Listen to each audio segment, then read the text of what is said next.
Ghost. Now. Demand it. This is how we fucking hunt ghosts. And as we've pointed out, and as we've said, there are no ghosts. So this is where the ghost lives, from what we know. And he's not home. Let me see, let me try this. Jake, you may overtake my body. I accept you into my heart and soul. Please, if you are here, take control of me. Use me as a vessel. Gross. Nothing. Yeah, no ghosts. So I guess the lesson of Beaver Creek is there's no such thing as ghosts. There's no God, and the Bible is a lie. Off to Helltown to find out what the government's up to in the middle of fucking nowhere, Ohio. Hell yeah, bumping out here. Can I get some of this safety herb in my lungs, please? And thank you, are welcome here. Jake, you can't have any because they drug test. Yeah, if you go to work, man, you're gonna get drug tested. Jake, you son of a bitch! You get out here! Hey, Jake! Ain't coming. He ain't coming because he's afraid of me, Brian Quinby from Street Fight Radio. Brett, would you like a shot at Jake? Yeah. Oh, I just fell in a hole. That was Jake. That was all Jake. I think we found the ghost. Jake won't let you see your mention. He's like, don't look at your phone while you're at work, motherfucker.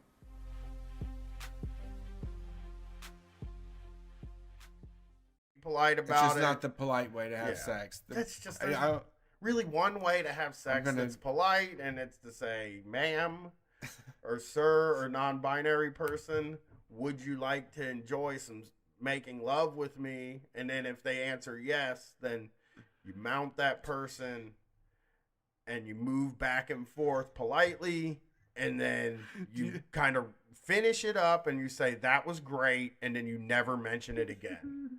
That's the right way to have sex, okay? And folks, and that's why we don't do any sort of sex advice or sex stuff on this show, because there's none to be given.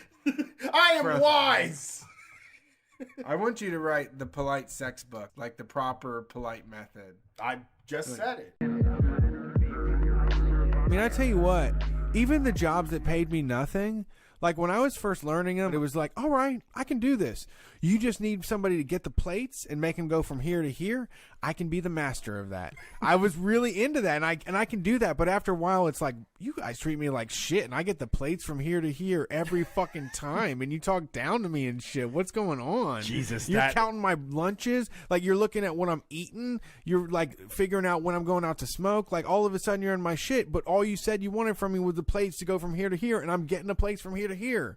God, that was the most accurate representation of how I feel when I get a job. At first, I'm helpless. I'm a little baby. I'm sucking off the tea to the manager to tell me what I need to do. You know, I don't want to, my wings aren't fully formed yet. And then once I learn what I'm doing, I'm like, you know, y'all could treat me a lot better for this. I deserve a lot more for this. Wow, this is some bullshit right here. Now that you kicked me out of the nest and I'm flying through the sky and trying to flap my wings here, I don't think you're giving me enough. I don't like this You at didn't all. set me up right.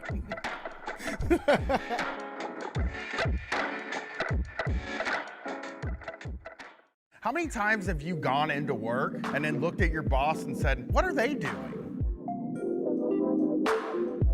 You ever think about the levels at a job, Brett? Of course, the people on the very bottom. What do? Usually clean.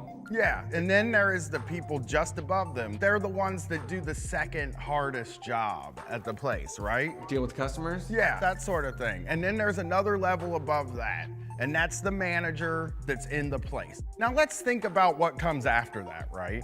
You might have a guy named like Glenn that comes to your office every 6 months, and you have to lay out the red carpet for Glenn. Think about what the person above Glenn does.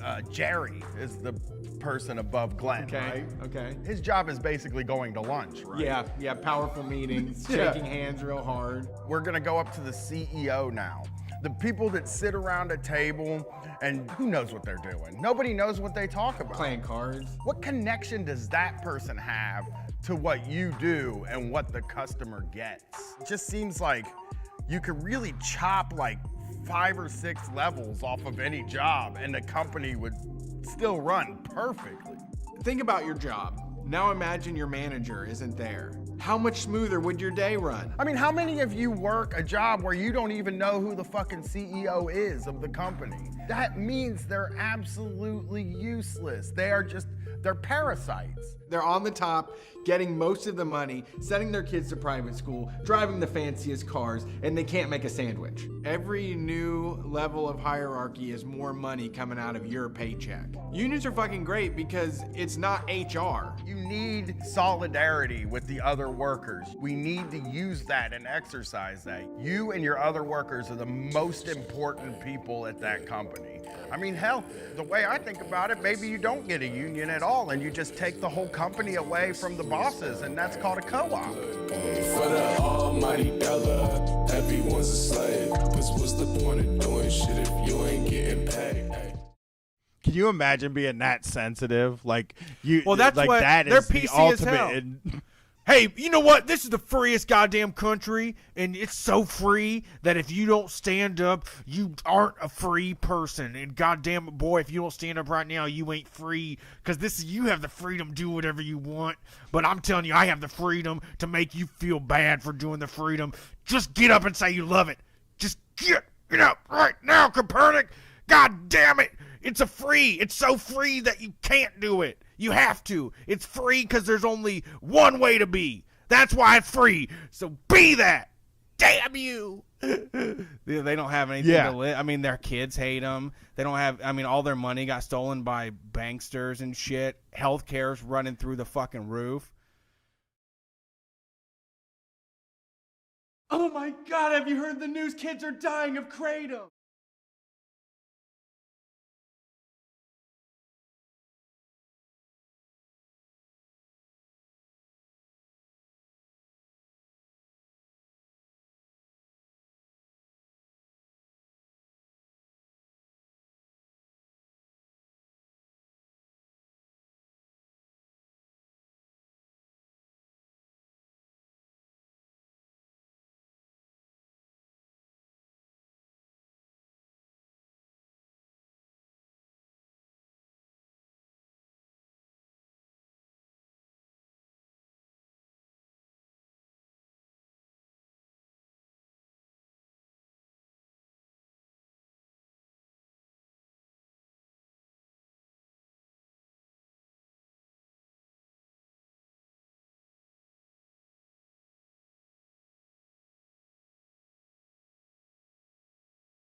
Street Fighters, guys, gals, non-binary pals. How are you doing tonight? It's Wednesday night, time for the Street Fight.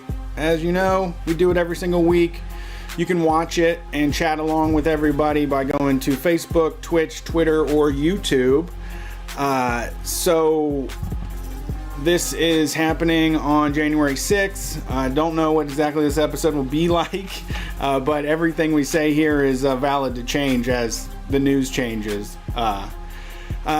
We've been doing it for 10 years now. 2021 is our 10-year anniversary, and we plan to continue to spread this mess across the U.S., and it's only because of the community that we have that we've been able to do this so far. So thank you to everybody that tunes in and supports what we do, and hopefully we get to do live shows eventually someday. If you want to support the show, we have new t-shirts available at store.streetfightradio.com. They are Anvil Mania. They're really cool. Nate Bear, who is a regular contributor to the zines, did a shirt with an anvil on it that says Street Fight. I know a lot of people, I've done a lot of artistic shirts, and sometimes people just want a shirt that says Street Fight, so that's what we've got right now. And we're also doing a long sleeve hooded t-shirt, which is kind of good lightweight layering stuff for the winter season. So head over to store.streetfightradio.com to take advantage of that. We're also raising money for a charity that is listed on the site. I think we changed it up. How you doing, Brian? I'm okay. It's a day. It really is a day. Yes, it is a crazy day, and I realized everything was going to go out the window, this afternoon as far as what our show is going to be. Well, I got some good news for you then. There wasn't a show. So you didn't have anything? I have a few things for like a little later on in the show when we want to lighten it up, but I got up today at noon. And I wish. Fucked around the house for an hour and then went out to... You had informed me last night that the Proud Boys were going to be downtown today. And I'm downtown every day anyway. I walk down there every day. And so I wanted to make sure I got down there, 1:30, something like that. Just something where I knew it would still be going on, but I knew I wasn't going to get there at noon because I sleep till noon. Yeah. But that Christmas break put me on that 4 a.m. to noon sleep schedule. Oh, this show Warrior put me on the sleep schedule. I started it this week, and it's kung fu and it's violent, and I love it so much. No guns. Oh, there are guns. Never mind. There's a bunch of guns in it too. Yeah. Okay. But it's violent. That's fine. And I love it. There's a lot of kung fu fighting in it, so it's had me up all night every night this week. Just next one. But I got up today. Oh, plus I recorded the Buttfest 2010s episode. Mm-hmm. Last night. You do midnight. And about 2 hours, 20 minutes. Woof. Of an episode. You're really going into it. They're good shows. I love them. Yeah, this episode's a little... The 2010s is an interesting period in the kind of music we do. And we really nailed it down. I did find the worst band I've ever heard. Okay. I finally have found the worst band I've ever heard. And I'll just let everybody know right off the bat, the worst band I've ever heard in my life is Theory of a Dead Man. Ooh, yeah. I don't fuck with them at all. You do. That's butt, man. Because it stinks. And I don't do that. It's some of the worst. It's the worst music I've ever heard. What's their big song? The bitch came back the very next day. Bad Girlfriend. Yeah, they have a lot of songs. Oh, and Bitch Came Back. And I Hate My Life, which is a song that will make you laugh because it's about a guy that hates his life and his wife and all this stuff. They're terrible. They're just the worst band I've ever heard. That could be good then, I guess. Yeah. I like to I was like whenever I get sad, what's that who did that song? You know that song?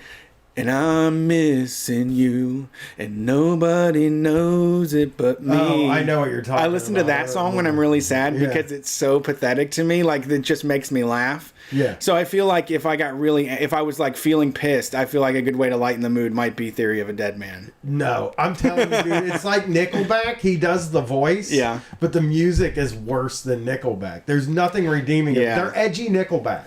Is what they are. Yeah, nobody says they're good.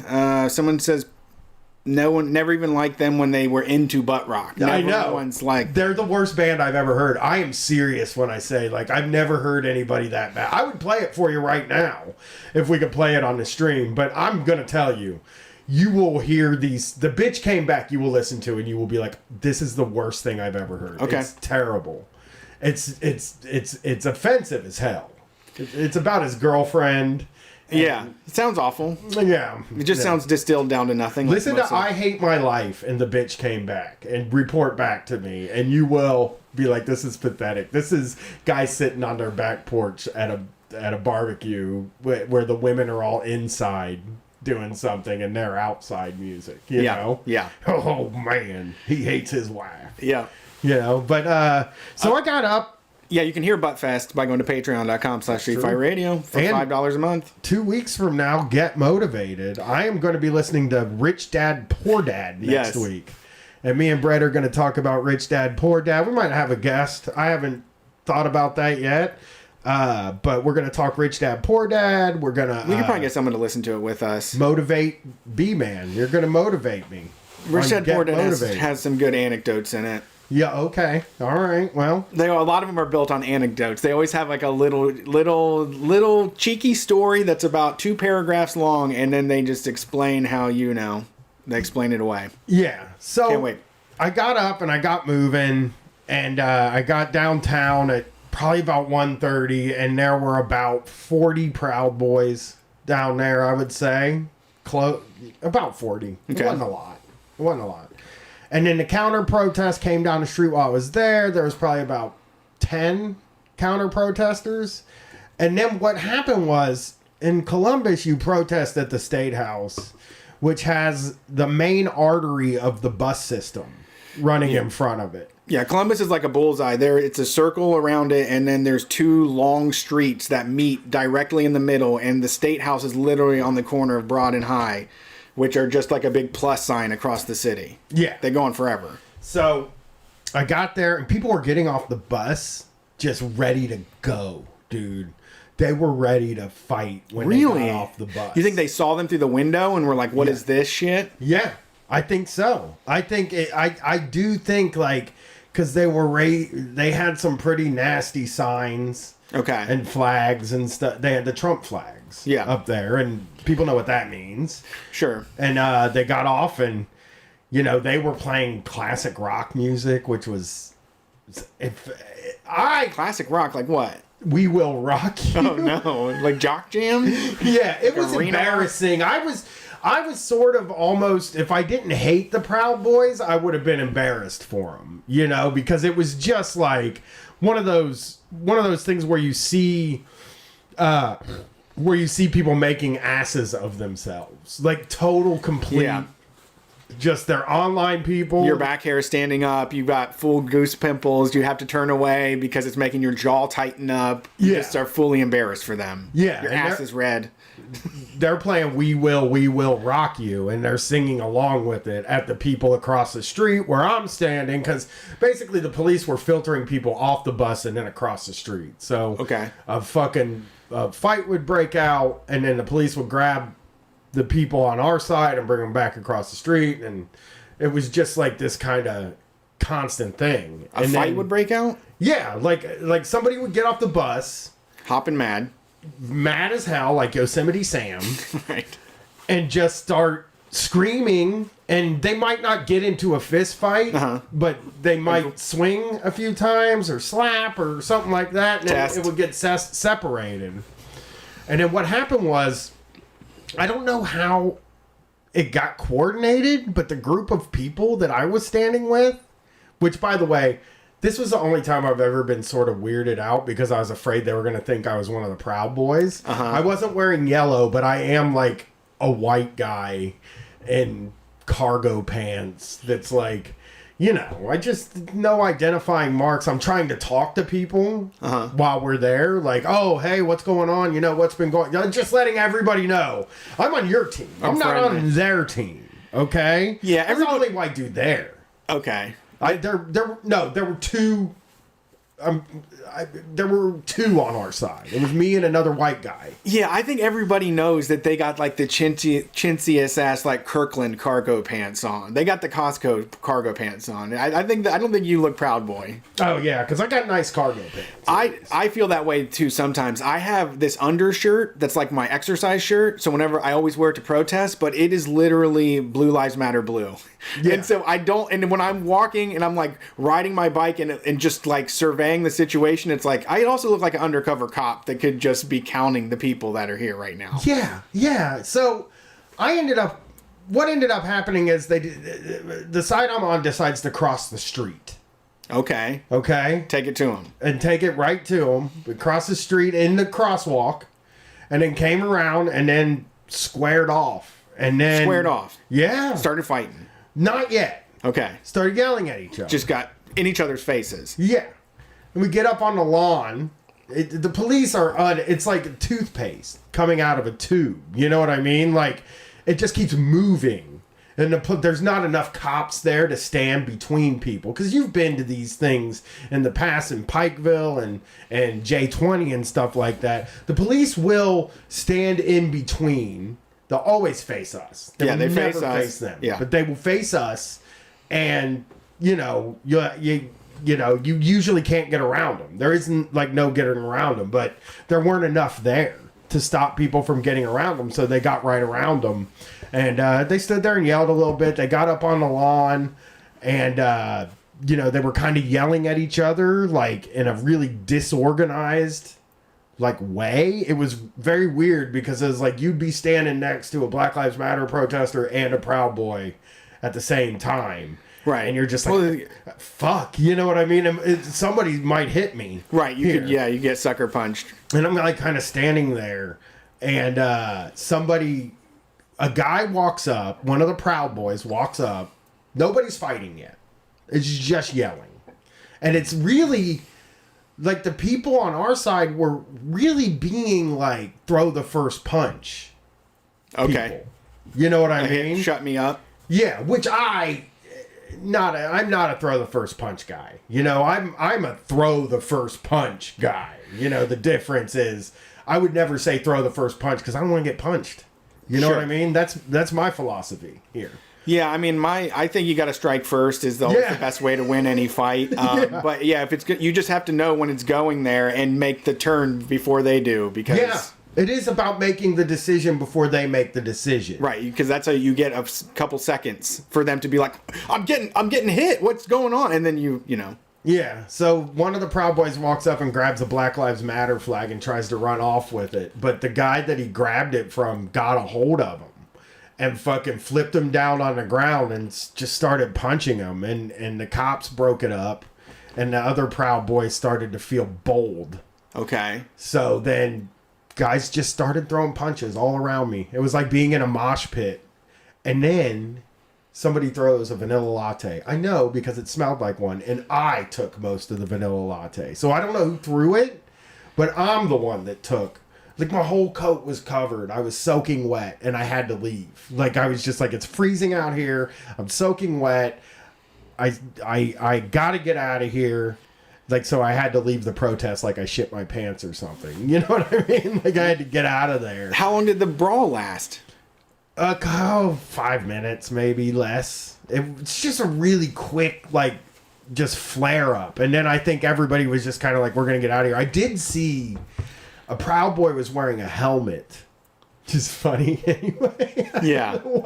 I saw somebody pull the helmet off his head and start hitting him with it. And I thought that was awesome. Oh, wow. That I liked. Yeah. Like grabbed it off his head? Yeah, just grabbed it and just started swinging it. And just guys were just swinging shit at each other. They were hitting each other with stuff. People had baseball bats. People had everything. It was, I mean, it had the potential to get a little crazy, but the cops were all like kind of about to show up anyway. You could hear all the sirens around town headed that way, and it was like, this thing's gonna get broke up. I mean, those Proud Boys are gonna fucking leave.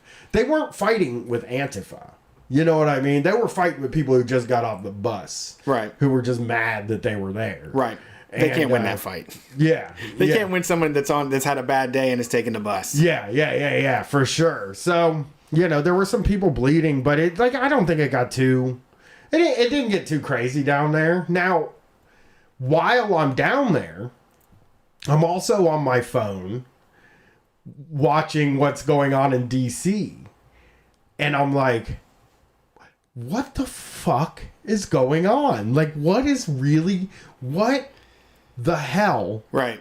Because the last I'd heard was last night that these idiots were marching themselves into kettles because they don't know how the police work.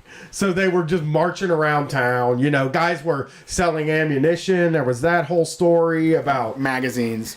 A guy trying to sell illegal magazines and the police telling the police that he was doing that. Yeah. I saw a guy on a stream, on Baked Alaska stream, saying ACAF, which I ended up figuring out. I thought it was, for a minute, I was like, what could that be? What could that be? I thought it was All Cops Are Fathers, but I think it's Friends. Uh-huh. And I was like, that's pathetic, because he's beating you up. It's like, we always make fun of the libs that come to our protests and are like, thank you, sir, to the police who are beating us up. Right. You know? That's even more pathetic, to be the guy that's getting beat up. And then also, but they were getting beat up. Well, I saw last night when they got pepper sprayed, this guy looked like he was breaking up with his girlfriend that had just cheated on him. He was like, we fucking trusted you, and we're out here for you, and you betrayed me. This is unacceptable. The scrawniest little prick, just asshole, and he looked so betrayed. It was fucking hilarious. They don't know what the police are here for at all. They just have no fucking clue. They thought because the police were against us over the summer that meant they were for them. They had picked a side. Yeah. Yeah, because the cops hang out in their groups too and tell them, hey, we really like what you guys do. They get preferential treatment, enough, but they can't. Cops are also chicken shit, and they're not going to turn on. They thought that they were going to join arm in arm and say, we're going to save America and stop the steal. Yeah, they thought the cops were going to try to help them stop the steal. And it just wasn't going to happen. The cops don't work for you. Yeah. The cops got to keep this America thing going so the richest people ever can keep it that way. I mean, and the cops make $90,000 a year, too. I mean, the cops are doing pretty well with their salaries, too, you know? And they're just like, well, fuck, if this thing falls down, I'm number one. We already know I'm insanely unpopular. Right. But number two, I'm not making any money anymore. This is right. Yep. Not an acceptable situation for me, you know? I didn't get a chance to go down, which I regret. I had to teach school today. My wife had to go to work. And it's awful, man. I had to do it 2 days in a row. And I wake up. I usually do it not back to back. I have to get up at 8 a.m. and I just basically sign her into class, go to sleep for 45 minutes, sign her into the next class, go to sleep for 45 minutes. I do that until like 2 in the fucking afternoon. I do it all day because I'm not sleeping at all. I'm like, it's the worst. Yeah. Sorry, that's my struggle. The teaching school is probably sucks. Yes. It's tough. I'm not a school teacher, right? And I never had to do it. My kid just does whatever she does, But they got started early last night. I did not expect what happened today, but I guess the Donald Trump has pretty much been keeping this thing rolling. He's been tweeting. He's been doing it for weeks. He's been saying it's fraudulent. These people are mad. These people, last night, they just found out that they lost the Senate. So that was enough to get them to throw a fucking tantrum. Yeah, I mean, they were planning this for a while. There was merch for the Stop the Steal rally. I saw a guy wearing a MAGA Civil War, like the Marvel Civil War thing. Like, they were planning to do something. I think losing the Senate probably invigorated it a little bit last night, you know? And I saw, I had read something that they were on Reddit and like all these other places, and the top comments were all, we need to storm the halls of Congress and take our house back. And that's what they were saying. And that's enough to get people inspired to go down there to do it. I mean, I know if I heard the call, like, I'd go too. They say if we were going to get rid of America. I mean, but they say that shit all the time. They do. That's the thing. You got to go back to really understand how this happened. You go back to the Tea Party, who that's all they talked about. Yes. Was we're going to fucking have a 1776 here. It's going to happen. And it's been slowly ratcheting up. And it hit a point today that I don't think it's done. I don't think they're done.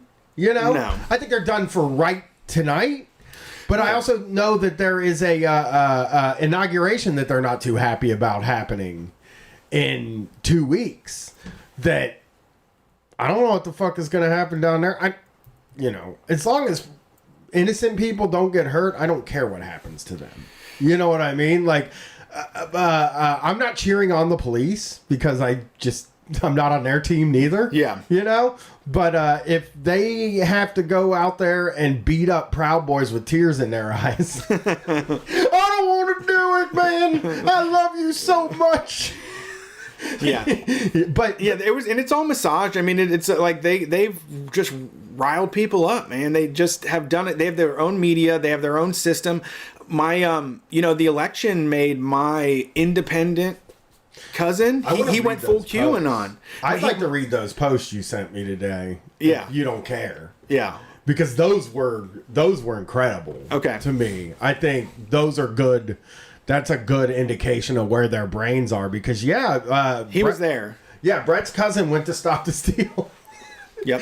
Family at odds. It's brother against brother. It is. Cousin against cousin. Here it is. You know, but Brett doesn't like his cousin. I'm just gonna say, Brett and his cousin aren't probably friends. No, haven't been. I would say that your cousin does not like you anymore. I would guess. I absolutely agree. I mean, I'm the enemy. You're as much of the enemy as you could. The only way you could be more the enemy to your cousin is if you were Joe Biden. Right. Who, stole the election with, the help of Italy, right? As far as, I didn't check into that. I should have looked into that. Italy. Oh, okay. Italy Let's and read Obama, this. yeah. Let me read the first post. As far as actually, you got to read them backwards, duh. Contrary to what the news is reporting, that was not the act of terrorists. That was the first battle against a tyrannical government that now knows Americans are serious. They shot an American citizen, and rumor around here is she's dead. That's what you should be mad about. They showed more force against patriots today than they did against Antifa and BLM. Nothing was burned, and the only thing destroyed was a window. Oh, now we're tallying up property destruction too. Yeah. Now we're saying usually we would be mad about a window in a Starbucks or something like this, but this window meant nothing. Technically our window. Yeah. We broke our own window today. Yeah. Which is, they beat the living fucking shit out of us. They beat my daughter up this summer. I mean, and for things, prayer vigils for people that died, that the police then intimidated them with batons and flashbangs and tear gas. I don't know where the fuck they come up with this. Dinesh D'Souza is on Parler and saying all the similar stuff to this. It's just, this is unacceptable. The media applauds the Black Lives Matter and the Democrats don't have to say anything about it. And it's like, the fucking president told them to do this. What do you mean? What is... They don't know how to win. Somebody was talking about that. Somebody was talking about this yesterday. There was a tweet going around that said, these guys say that we complain all the time. And then the picture was of a guy carrying a huge cross, on his shoulder, like he's Jesus Christ. Yeah, they raised a cross, too. Yeah. So they have done nothing but win for 4 years. Now, if COVID doesn't happen, they probably win again. Sure. I think. I think that there was no way that Joe Biden was going to win. Yeah, based upon how the election was now without COVID, absolutely Trump would have been president. That's what I was planning for, but I'm not good at calling those things anyways. Yeah. But I just think this is too fucking... He didn't beat him enough to have him fumble a gigantic fucking once in a 100-year pandemic. Yeah. Joe Biden couldn't even bury him. Yeah. And it's also funny... let's read the next post, actually. As far as people who broke the window, it was MAGA people who stopped them at least 8 times before they finally broke it. Remember how Antifa was supposed to dress up as patriots? Doesn't that sound like it's right up their alley? Oh, so now we get blamed for it. We didn't even show up. And now also it's like that white supremacist guy broke that AutoZone window. Like they that information came out, so they're like, yeah, that's happening to us too. I don't even think that was a white supremacist guy. Yeah, the report I saw said he was a member of the Aryan Cowboys. Oh, recently? Yeah, okay, last week. Oh, okay. So yeah, that now they're saying that's what we do. Yeah, that's what happened to them. Also, I will say I would. Similar relatives in the same comment sections, I have exhaustively explained that most people say, please do not start violence. Please do not break windows. They're going to come down on us. We just have to be peaceful. And that has been every Black Lives Matter event I've ever been to. Yep. Every Black Lives Matter event I've ever went to that became a riot was because we were standing still in a place they didn't want us to. Yes. Yeah, absolutely. Every window I've seen bashed in, actually, was probably because the police were chasing. Like, there's a lot of times where I saw windows get bashed out where the police were chasing people, and that'll slow them down for a second. If they're like, oh, this poor Starbucks. Right. You know? I mean, they beat them fucking the mask off people over the summer, broke all the windows in the Capitol building and ran in there with guns. Yeah. In Ohio. Yeah, and Michigan. Yeah. Right? Yeah. They know they can do this as often as they want because the police are on their team. Yeah, the police let them in. I mean, the police were kind of like, oh, well, we don't know what to do. I felt bad. There was that one fucking black security guard that was left at the opening point. I'm guessing nobody told him what was going on. You know, he was all by himself with that first crowd of angry people that were swatting at him and shit. He's trying to run up the stairs while an angry mob is chasing him on his heels. Yeah, yeah. I mean, they are insatiable. They're insatiably violent. They are really.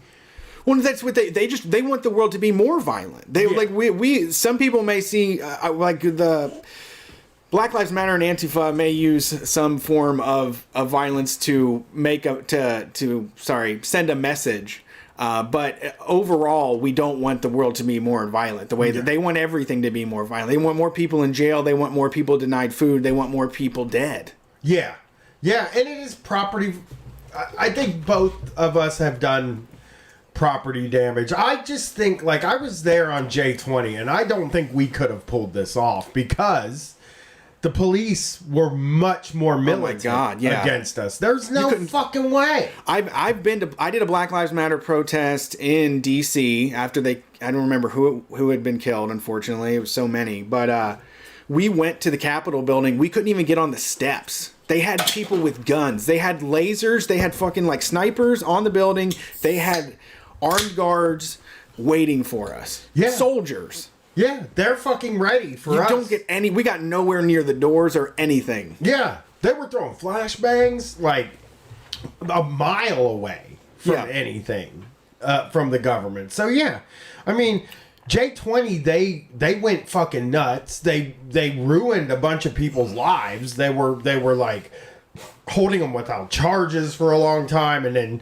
holding them through their trials that lasted forever, and hanging these like long prison sentences over their heads, you know, no faith.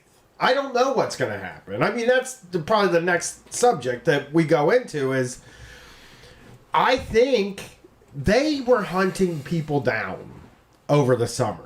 Yes. Right? Like I remember the story of the woman who broke the police car window, that they found her shirt on Etsy or something, and like traced her through Etsy. Yeah. Somehow. So these guys that are a lot of the high profile pictures, the guy in Nancy Pelosi's office, Baked Alaska, the guy that was sitting at the chair in the Capitol, like I think they're going to get in a lot of trouble, maybe. You know? I don't have a lot of faith, but I know that it's really stupid. Yeah, it's really dumb. I don't think they knew it. Selfies. Yeah. I mean, that's also, everybody said that. I stopped doing I filmed the protest in Clintonville because it was like a family event. But all the other stuff I saw, I did not get that on video, and I started like screenshotting my pictures, so there was no like EXIF data and all that stuff. Yeah. Because I was like, they are going hardcore on this digital fucking imagery. Yeah, and Joe Biden, I mean, I know that they're delusional, thinking that Joe Biden's not going to be the president, but he's going to be the president. Yeah. They're not going to stop that from happening. Yeah. Okay. And his attorney general is going to be the person who deals with this stuff, not Trump's. And I think I said this to Brett earlier today, but I was like, Mike should have done this 2 years ago, and they'd be fine. Yeah, Trump could have pardoned them on his way out. Because I just my Patriots, we love you. That like even when the Republicans are like being like, okay, y'all went too far this time, because they don't do that. Yeah, I mean, right now there's a gigantic America Love Fest happening. This is really a moment where everybody gets to talk about how we have the greatest nation ever conceived and all these amazing values. It's a perfect hand-holding moment to get away to 4 years of that trash Donald Trump shit, and then now just everybody gets to skate along like the other Republicans weren't going along with it, Yeah, or they're the same party. But they do. Here's a question that I have for listeners to think about in their mind. Do we have to take the number to 0 of peaceful transfers of power in the United States? It's been this many peaceful transfers. Oh yeah, of you have to power. reset the sign. We have to reset the sign back to 0, like the injury chart when somebody gets injured. Yeah, I think I think this is not a peaceful transfer of power. They fucked it up. It doesn't count. I don't think it counts. Trump, just who knows? It's hard to even tell. And they're just. Yeah, they're just all doing this for a fucking deranged television game show host. I know. That's what my wife says. Katie keeps saying, like, for Donald fucking Trump. Like, that's just gets in your head. Like, you start to try to figure it out, like, how we got here. Because it's Donald Trump. Yeah. It's not, and they just love him. They love him to pieces. They just think he's the greatest. There's going to be a confederacy, and it's going to be run by Donald Trump. You're right. He's going to be down in Mar-a-Lago. He's going to try to secede from Florida. Yeah. He's going to go down to Mar-a-Lago. I mean, it is weird to see. I mean, we've said a million times, like, this is going to be well, I haven't. I knew nothing was going to. This is going to be the thing that destroys the man, but he's still got $250 million. He's got Mar-a-Lago. I mean, he can handle having Mitch McConnell call him a piece of trash or whatever, and he probably isn't going to be able to run for president in 4 years like he would have probably wanted to, but that's it. Yeah. His voice isn't going to mean as much in elections, but, in 5 years. All the love he felt. He was probably so tickled by this. That's true. Every time they told him, they did what? No way. Someone's got Pelosi's speaker? Oh, that's hilarious. Yeah. I mean, it's funny that he called them special. Yeah, he talked to them like they were little stupid grandchildren. Yeah, because that's what they are. Yeah. That's what they are. I got to go to the in-laws this weekend. Oh, that's going to be great. Yeah. I mean, to be fair to my wife, she is saying I don't have to go, but it's like their Christmas thing. Okay. And I'm like, do you want to kind of peek in on the abuse? I don't know what I want to do at this point. I maybe set a time limit. Just say because of COVID, we can only stay for an hour or 2 hours. It's fucking Saturday. If she would have planned it for Sunday, I could have put a hard out. Yeah. But I can't. I can't put a hard out on it. So, but I think we'll get out of there quick. I don't think my daughter's going to want to be there after this week either. You know what I mean? Like, he's going to be worked into a frenzy, I think. Yeah. My people were all quiet except for the one that was there. My people were all quiet. Your people are generally quiet these days, though. Yeah, like your family, people. Right? Yeah, right. Like, and but I still follow some cranks. I follow some old sales guy that I work with. Some of those guys that still, I don't interact with their stuff at all. Are they intellectual types? No, they're morons. Okay, they're just like this goddamn Antifa is. They believe that they're infiltrating every part of life, and the cops are communists and shit like that. And I saw because they did this. Yeah, the cops are communists. No, they hate us more than they hate you. Trust me. They have to do something to you. Yeah, these are Matt Homework 420 said this, and this is kind of the beginning of their movement, at least digitally, is how they identified with each other. But they are literally the minions from the show. They are. Because minions Trump is Gru. Yeah, Trump is Gru. Yeah, they just and it is sort of how that movie didn't make sense to them. No, they thought the minions were happy and loving life. So glad we get to work for Gru. Yeah. I just couldn't ever possibly find myself liking a guy like Donald Trump and like thinking he was anything other than like a disaster. Yeah. You know? Yeah, I think the best person that got off was that woman that got shot. Because, you know, like she was thinking like we did it, we stopped the steal. Like she felt like her life meant something in that moment. Like she gave it up for like the true America to be reborn, and she doesn't know what happened after it. Yeah, I guess. A lot of other people did that, and now they're going to have federal charges. They are. The guy carrying the thing, what is that podium? Yes. That guy carrying that podium. He's everywhere. There's two guys. The guy carrying the podium and Camp Auschwitz is the other guy. And and all they had to do, like, we want to do this, we want to change things too, and we believe that America is a bad deal, but they're just so obsessed with American ideals. They don't look in like any sort of functional way of making life better for Americans. They are just like, it's this ancient text is all it means. That's all we have to stick to, the ancient text and get rid of everything. You know? I mean, they don't even feel that way anymore. They're not about the Constitution? I don't think they are. I think they're for Trump. You know, true. The Constitution they're doing the Constitution thing currently.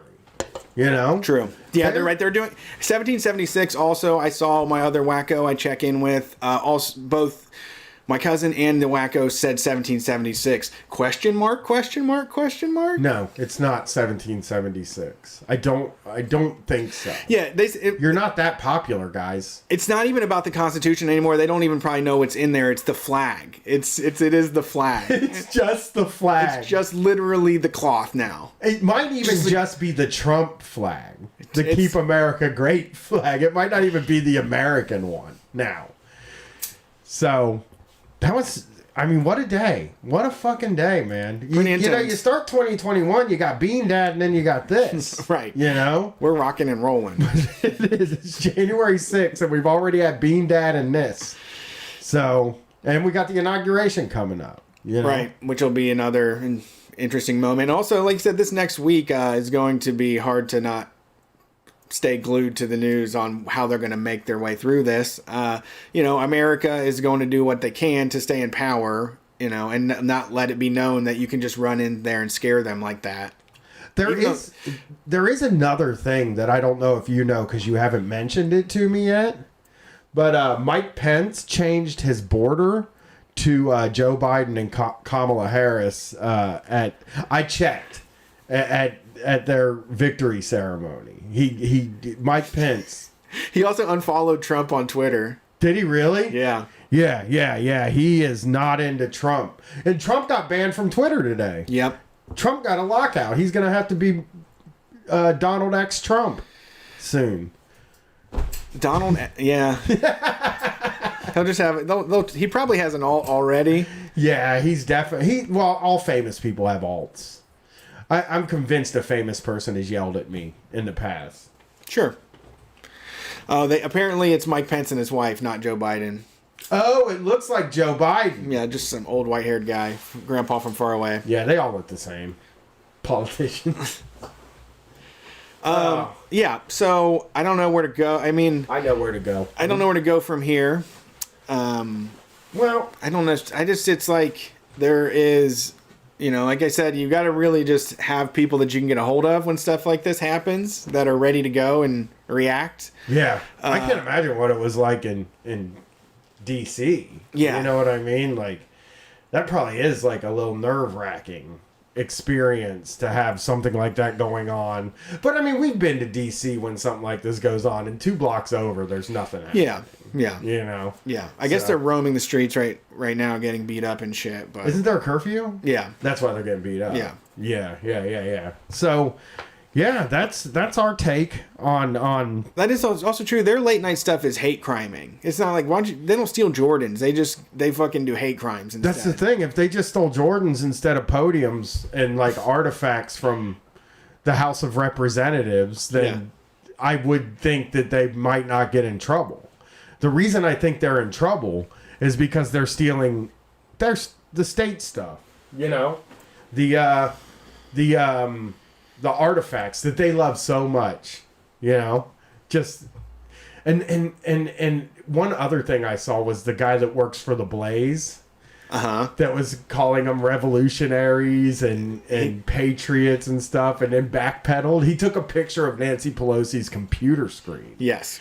And then he was like, no, I'm just a reporter. I just go to reporting things. Yeah. Is actually what I do. I wasn't there. I had a press badge on when I was in there. It's like, yeah, I know that trick too. I do the same thing. I have a press badge too. Yeah. Let's see what else we got for the week, man. Because I got some. I grabbed some stuff before I left the house. See what I got here. Did you? I guess we can do it this way. One last comment. Ahead. But this is the other thing that's happening. We talked about it a little bit. Trilldozer said they're torn between calling it a revolutionary act and blaming it on Antifa. Which is true, because I think if it was successful, it was 1776. If it's not, I think Antifa caused all this to discredit them. Yeah, it's our fault. Yeah, we did it again. The funny thing I saw on Parler was somebody said Antifa was sending around a message that if you're going to stop the steal, to wear an American flag backwards and some camo pants so that you know who each other are. And it's like, all right, that's everybody that's there. Yeah. That's 50% of the people there. They do all wear the backwards hat and the pants. I'm sorry, I dropped the screw from my knife. Oh no! Somewhere. So I'm in a real situation over here. Yeah, that's you gotta do the show. I know. I'm in the middle of the show. I'm gonna have to search for it after the show. Yeah, it's got me all nervous. You know, the screw came out. Yeah. Fooling around with it too much. I fool around with the knife a lot. I mean, I spend most of my time fooling around with a knife these days. Maybe do they sell fooling around knives that are? I need to buy. Well, this should be a fooling around knife. Yeah. You know? It's a good knife. I looked it up today to see if it's a good knife. I can update you all on my kitchen knife thing. Somebody else got a hold of me and gave me Brett's advice again and said, just get one. So I just got one. I got a Japanese one. Perfect. It's like, they make the best knives, as far as I know, and swords. Yeah, maybe. Know? So I got it in the mail after I had already Germans left. do pretty good too. Yeah, I didn't want a German one though. I'd rather get the Japanese ones. I feel better about them. Gotcha. You know? So I got that. I read this story in Vice this week. Did you see this story about the Union Buster firm, the IRI Consultants? It's they're not called Union Busters. They're called a Union Avoidance Firm. Who's this? It's called no, for who? But sorry, go ahead. A leaked internet polling spreadsheet from one of the country's top union avoidance firms offers an inside look into a highly secretive industry that specializes in helping employers derail union drives using sophisticated, tested, and at times legally questionable methods. Oh, God. This is written by Lauren Kaori Gurley on Vice, on Motherboard by Vice. The spreadsheet was used by union avoidance firms that tried to thwart a union drive at two Seattle hospitals owned by Conifer Health Solutions in 2019. One of the union avoidance firms involved in that campaign was IRI Consultants, which was retained by Google in 2019 amid a wave of unprecedented worker organizing at the company. On Monday, hundreds of Google workers revealed that they formed a union with the Communication Workers of America. Which, hey, good on you. Yeah. I saw that. I was very happy. Yeah, that was cool. And the tech people are just, boy, they're really losing their fucking minds too. The owners of these startups that are like, wait, I'm already running an unprofitable company. Yeah, and I don't know. I mean, I hope think that, I hope that their solidarity comes with them, and when it comes to other smaller unions for people that maybe don't make six figures and shit, Yeah. I mean, they seem to have solidarity and with mentioned it, but I think good. it's good. They have the most bargaining power, and they have the ability to take their skills wherever they want. Other people are a little bit more afraid when they just work at a grocery store. Yeah, for sure. In the notes for one employee, IRA consultants wrote that they were lazy, money-oriented, aloof, from Samoa, and tired of people on team and doesn't want to assist them, and told managers the union is full of crap. Notes described another employee as a follower, impressionable, a single mother, adding that their rent had increased and they couldn't afford union dues and will do whatever their friends do. So they make these, they take each employee and put them in a spreadsheet, and then what they do is a source familiar with IRI's practices told Motherboard that collecting detailed personal information on each rank and file employee in order to assess their union sympathies is standard practice for how IRI consultants and other union avoidance firms conduct work at their clients. So they have the managers say, like, who seems like the most... No, they don't do that. That's actually the part that got me. The documents obtained by Motherboard offer a rare look into the strategies used by IRI and the union avoidance industry as a whole to defeat worker efforts to organize for higher wages, benefits, and their improved safety and well-being at work. According to a 2019 report by the Economic Policy Institute, employers in the United States spend roughly $340 million on union avoidance consultants each year, who often report being paid in the neighborhood of $350 hourly rates or $2,500 a day for their work fending off unions. What they do is, I got to scroll down here through there, but so what they do is they teach the management how to talk to people to figure out whether they're okay with the union or not. Right. They kind of train them to read the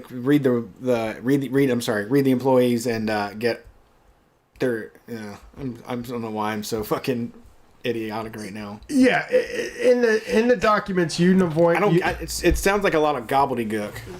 In the documents, union avoidance consultants known as educators and persuaders in the industry also offer up suggestions for appealing to workers' motivations to flip those on the fence to no votes, because that's what they do. So they calculate the votes. They're just a forecasting firm. Okay. And then they teach. Is this before a union has started, or? Yes. Yeah. They're avoiding. It's when an organizing drive starts. Oh, gotcha. The company hires this company to train the managers to go out there and talk to people like, this union thing's pretty crazy. What are your thoughts on it? Yeah, as a consultant, collecting this data is in the documents, union avoiding, they're called persuaders. As a consultant, you're trying to figure out how many kids a worker has, if they have a boyfriend, girlfriend, or both, if they're married or have relatives in management at the company. A union avoidance consultant who did work for IRI consultants and wished to remain anonymous. Try to figure things out that will make them motivated to vote no. Are they motivated by economics? Do they like their supervisor, or do they hate their supervisor? Well, most people hate them. But not the most popular. And while it's illegal under the NLRB Act of 1935 for companies and managers to spy on workers' labor organizing activity, create an impression of surveillance, or even ask employees about whether they support a union drive, union avoidance companies have developed methods and conversational tactics for gathering data and persuading workers to vote no that do not break labor laws. Often managers themselves, who have direct access to and more leverage over their subordinates, are trained by union avoidance firms to deploy these tactics. You can judge who supports the union and who has been to a union meeting by reading people's responses, body language, looking at who's nodding along. I can tell you who attended a union meeting based on the questions they ask and the verbiage they use. Wow. So, yeah, they let the company know how at risk they are. So some of your employees start getting uppity, start talking about benefits and stuff. They're talking to union members. Yeah. They're not quite illegal, but they're sort of bending the law if they're not breaking it, he continued. You cannot interrogate people about their union sympathies. You can't spy to figure out workers' possible sympathies. You can't threaten them, and you can't make promises. But these people are independent contractors. Right. So they can do that. They don't work for the company. It skirts the labor law by doing that. So yeah, and also they're not saying they're not saying we're going to go get this information for you. They're saying we can teach you how to read people, which is some sort of like managerial trick. It's nothing that's tangible. Yeah. To punish them for. Yeah, because that's awful. And I bet it costs so much money too. Yeah, that's what they said. It costs $2,500 a day or $350 an hour to hire these consultants. Other characteristics consultants used to describe Conifer employees were stone-faced, angry about everything, dingy but good at her job, very full of herself, strong personality so most people stay away from her, and fabulous. So some workers are fabulous. Of course. Some are dingy. Should have been fired but saved him. The comments on another worker read, good worker, but he thinks he's better than he is. So that's it's I guess like my reason for bringing this up is one, it's fucked up. I mean calling the reason I brought this up on the show tonight was because of the dingy thing. Like calling a woman dingy in an official document that goes to her employees seems to me like you would have to feel you're one of the bad guys at that point, right? Like there's no way you're a good guy doing this job. Right.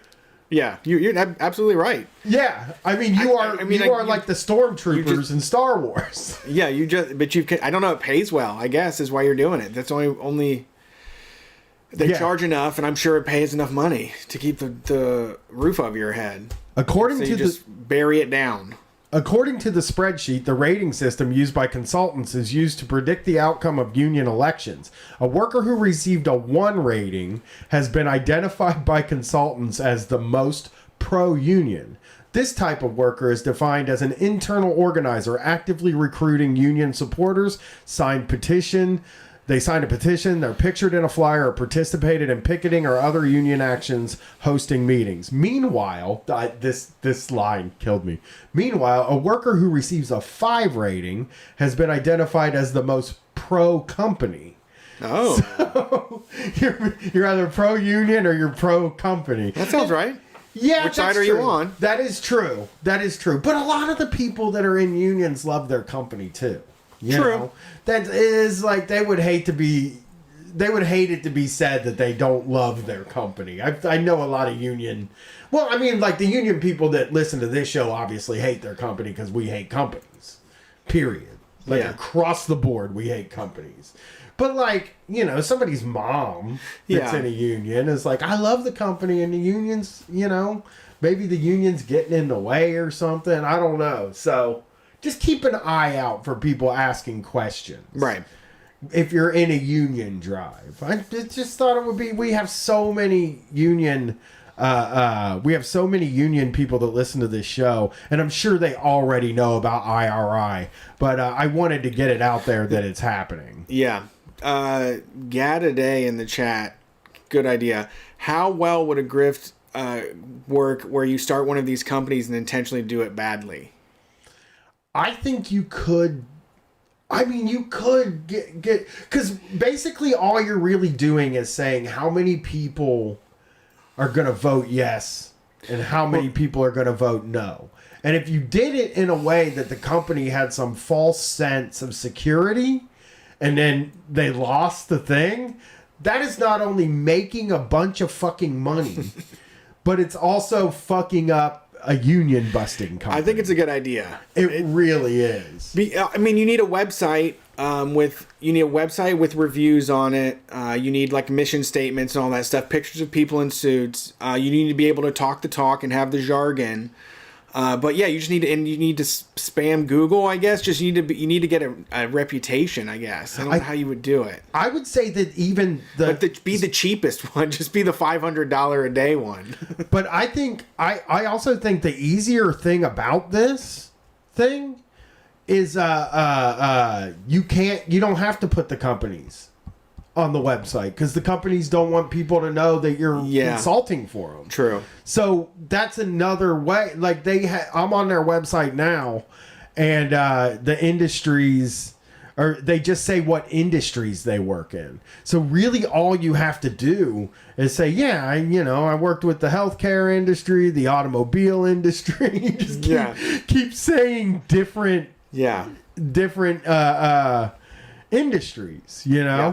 We stopped them all. Just whack-a-moles of industries. These unions, man. Keep popping up. I mean, that is good money. That really is. $350 an hour. I would just work an hour. Really. Just 1 hour. 1 hour. Yep, that's done. That's good for me. Talk to you tomorrow. Yeah. That all went very well for me. So yeah, they are a pretty bad company. So let's do this last thing here. We got a little I got a question for you too. I think. Go for it. This one says, "Hey Brett and Brian, first of all, thanks for all you do. I'm kind of an unusual listener, I guess. I'm a middle-aged lady from Canada." Well, that's not unusual. Without exaggeration, I feel that you guys have done more for my mental health than Celexa, the antidepressant I've been on for the past 20 years, has. On that note, Brian, I am kind of nearing the end of my rope with my anxiety and depression. Choose different words. And am considering adding weed to my depression treatment. I know that you used to be on Celexa and have switched to another AD. Don't know what that means. Antidepressant. Oh, but I was wondering what your experience with taking weed while on Celexa was like. Did it help? Did it seem to react negatively? Reminded me I want to do some weed right now, actually. And then it goes on and says, "Thank you for sharing your experience. It's admirable and generous."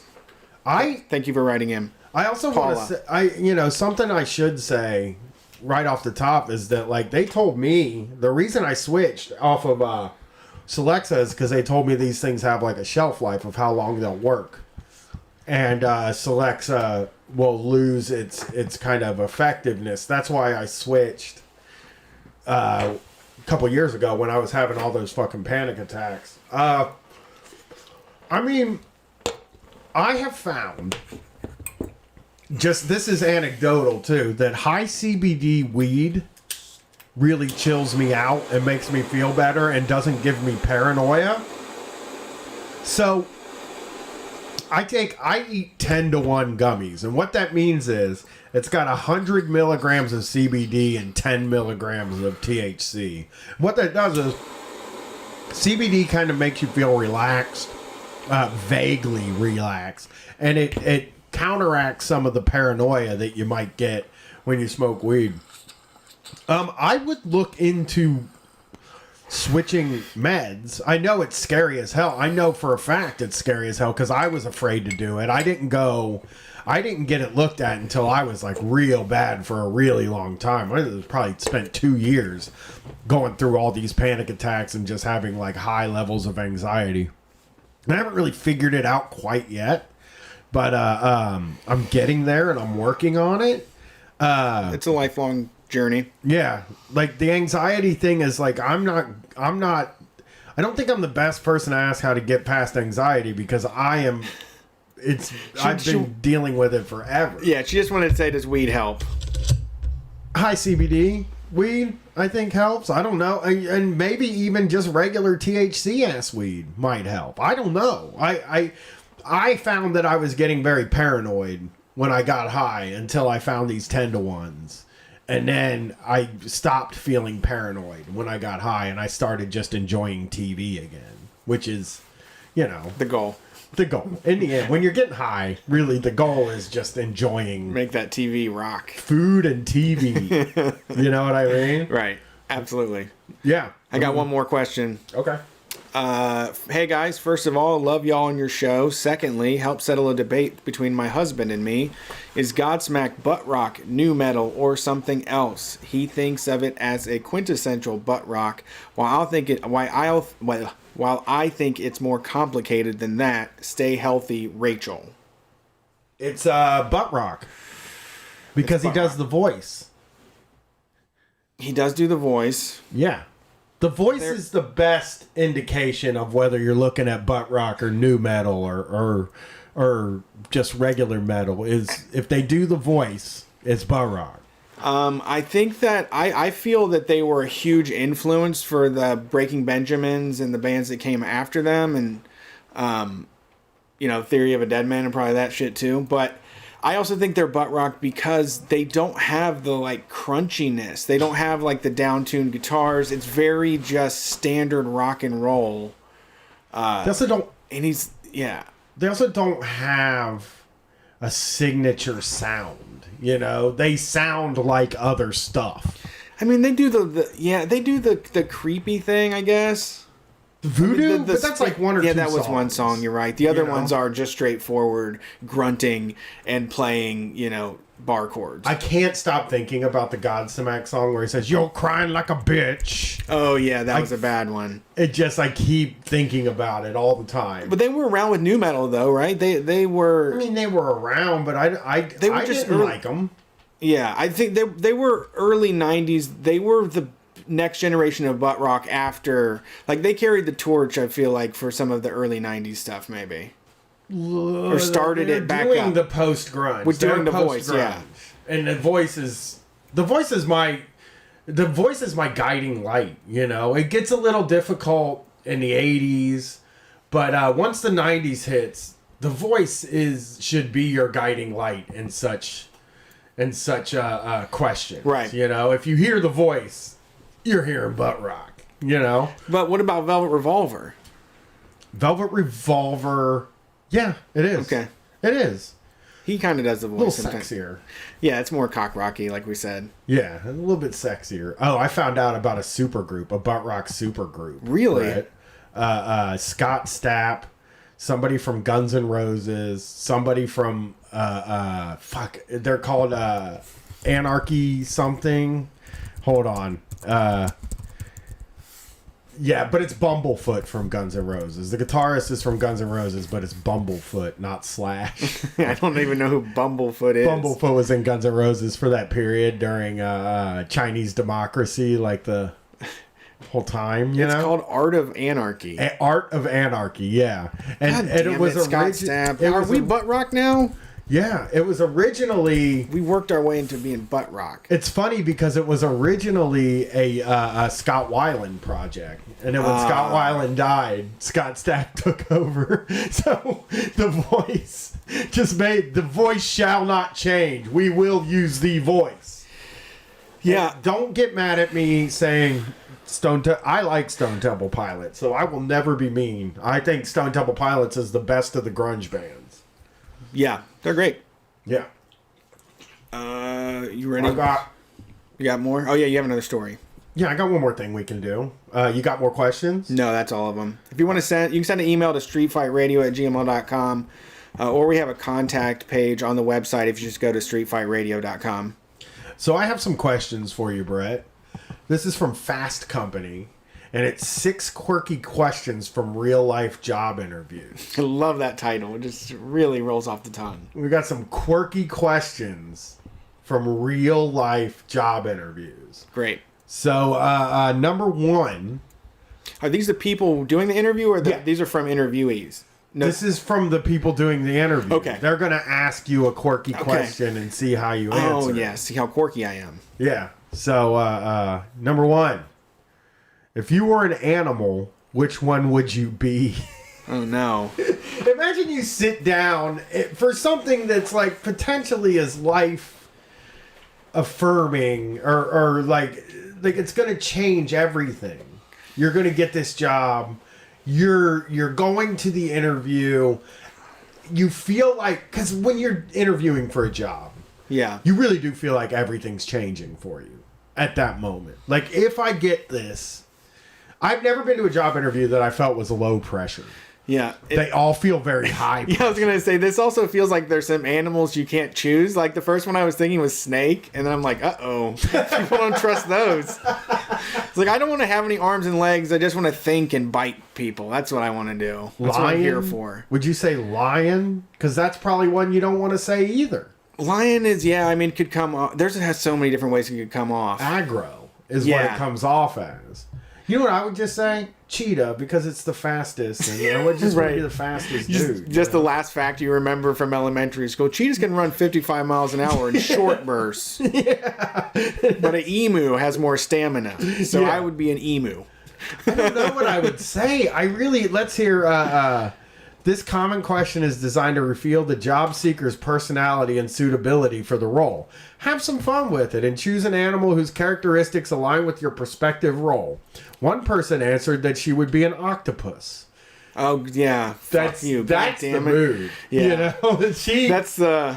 Yeah, she picked the top one. that is the best Because one. I got 8 arms. Another identified with a swan because I am serene on top and paddling furiously underneath where no one can see my efforts. Oh, that's sweet. Still another responded and said he'd be a duck because I would be good at any job you give me. I can fly in the air, swim in the water, and walk on the land. That's a good one. There's some killers. Yeah. Even a rhino makes the cut. From a person who says, I have rhino hide. Nothing much bothers me. Yeah, that's the way to go. I immediately just thought of, that's a good way to trick people, though, because I would have just said, I'm a snake that's in the grass that's going to steal from you once you let me in. I'm going to steal all your eggs. I've come to swallow your eggs. I'm a lion and I'm going to eat you. Yeah. I'm going to eat this I'm a company. lion. I'm loud, aggressive. Yeah, I'm the king. I consider myself the king of the jungle, and nobody can ever test that. Yeah. Number 2, this one isn't really that weird to me. I think I've even been asked this.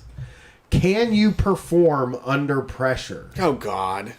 That's a regular interview question, right? Yeah, that's everything that's everything. That's all there's. Every job is pressure. They put pressure on you, and they want to know. Yeah, I don't think that doesn't seem too quirky to me. Another job candidate was asked whether he could perform under pressure. A no-frills It's answer. like, okay, here I go. Boom, boom, boom, ba-da-doom. That's what's in the boom, piece. boom, boom, ba-da-doom. Yep. So That's you in have the to be a piece. theater kid to get the job? Yeah, not me, man. I was once... Pressure! Okay, I mean... This is our lives. Yeah, I could do it. I would do it. You would do that? I would That's do what that. you would do? You would sing under pressure? I would just say yes. I had to come back from the snake thing. I have to make them forget the snake thing. That's So true. I'm on the desk. I'm going to slide on my knees some. I'll do both parts. I'll do the solo, the voice solo, the all that shit. I mean, I'm seriously, the answer to that question for me would just be yes. Yeah. Oh, sure. Because that's what you want me to say, right? What's that? Yeah.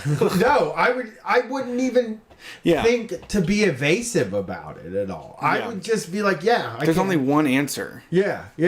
Yes. I don't know what else to say. What do you want me to do I guess here? that's one of those ones where you got to have those little anecdotes when you go there. You got to come up with a little story that you're ready to tell that shows that you're a good employee.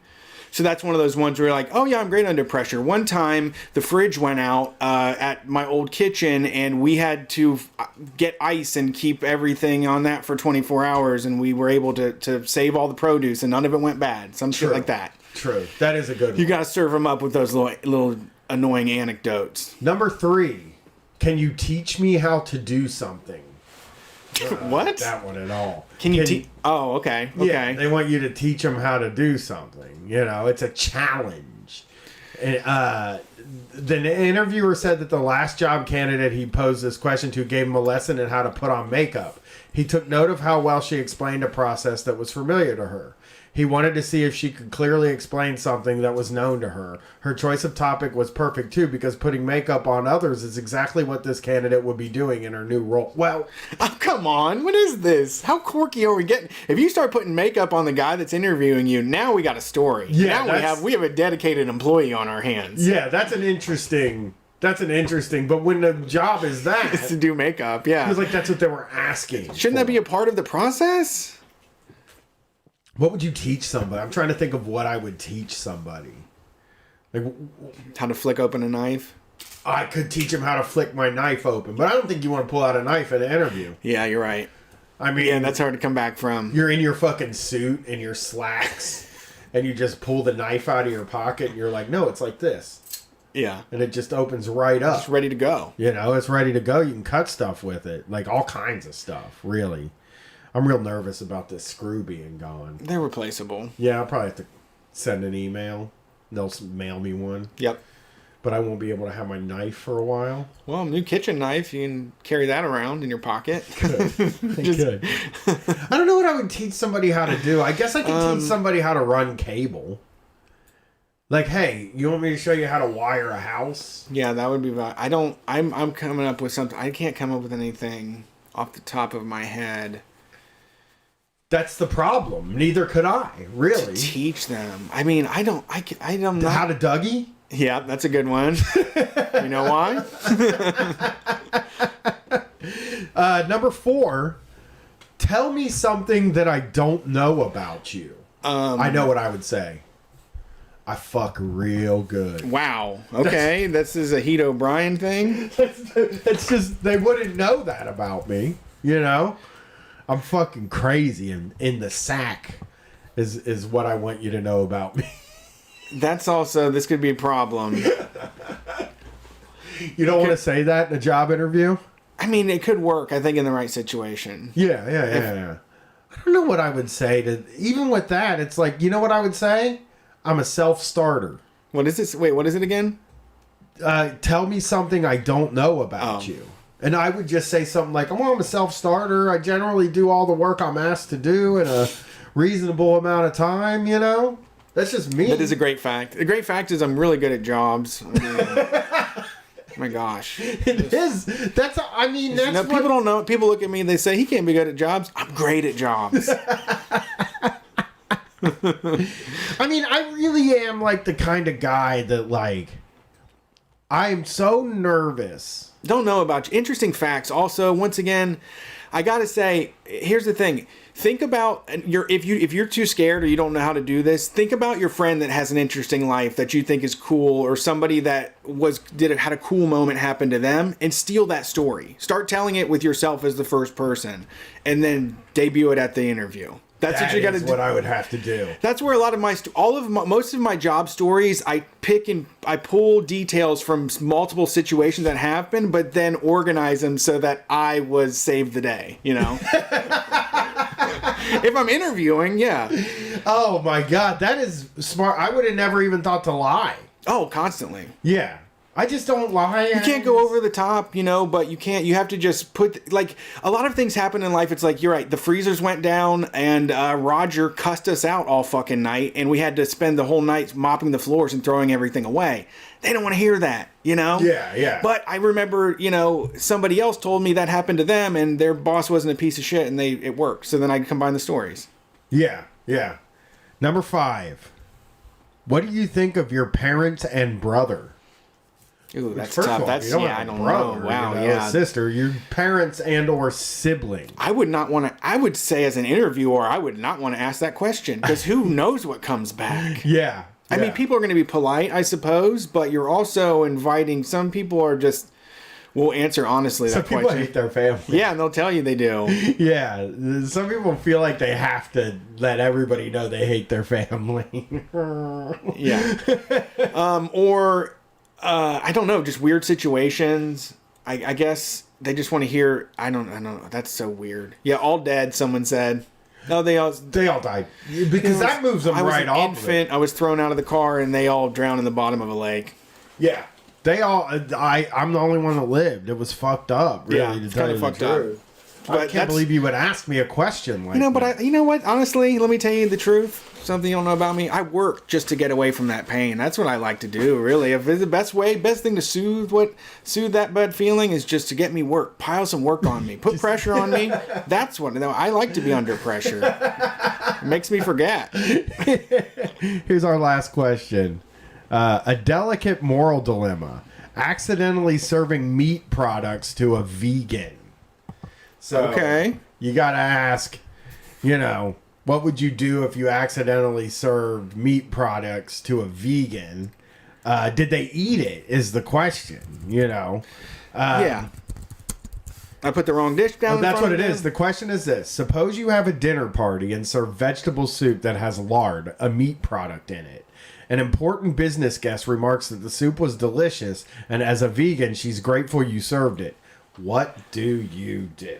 This is a quirky question. This is quirky as hell. I don't even know what I would lie. I would lie to her. But that's not what you want to say in a job interview. You don't want to make a habit of saying I would lie in a job interview. Yeah, that's also, I started off as a snake, and now I'm lying. Now I'm going to say, you know what? Honestly, no. Because then I don't want to start any trouble. I don't want there to be a thing. That is what it is. It's like I'm not going to tell her because I don't want a thing to happen. Like, sure. I mean, I wouldn't do it in the first place. It's also like if I found myself I've never found myself in this position. No. I don't usually know. Yeah, they usually ask.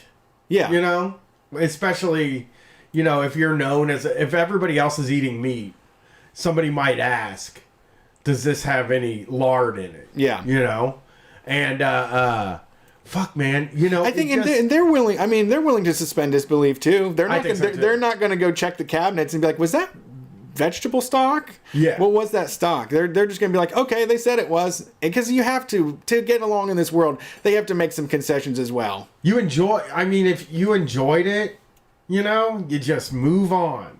Yeah, we're just gonna move on. I fucked up.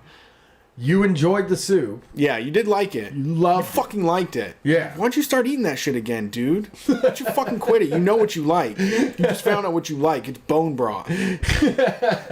SFR Balt says, I would never serve a vegan. That's what you go. If it's you and like an old salesman guy, you tell him that you fuck great and you never give, I don't serve vegan food in my house. No. That is crazy, though. Like, that is a good question, I think. I guess in this day and age, you know, in this day and age, you do have, you know, it's a thing. You can't really, nobody's aloof anymore. And there's so many different, even it's like at the grocery store, there is keto, there is plant-based, there is fucking, all the different diets are happening. Unlike with healthy, like regular old products now. Everything is happening. Yeah. I've actually found myself getting mad on Grubhub now if there's no vegetarian options. Because my wife and daughter... Yeah. My daughter's somewhat flexitarian. Sure. But my wife is a vegetarian. And I'll be looking. I'll be like, oh, that looks good. And it's like, salad with steak on it? You got salads, right? Yeah. But my wife is like, I'm not eating a salad for dinner. You know? Yeah. I want an entree. She eats fish and stuff too. So, but there's a place in this city that made me so mad because I wanted to get a nice salad dinner. I was going to get grilled chicken on it. It was going to be this like really nice salad dinner. A place in town called Chippity Chop or something. Okay. And I was like, oh, fuck, salads. It says they're a salad place. Sure. Every single menu item had meat in it. Every fucking one of them. They're called proteins. That eats meat eats at a salad place, I guess, would be my question. Yeah, I mean, you know? that's not the place where you can go all meat. I don't think you're gonna have to have some. You're gonna have to have some chickpeas or something. Yeah, it makes me fucking crazy, man.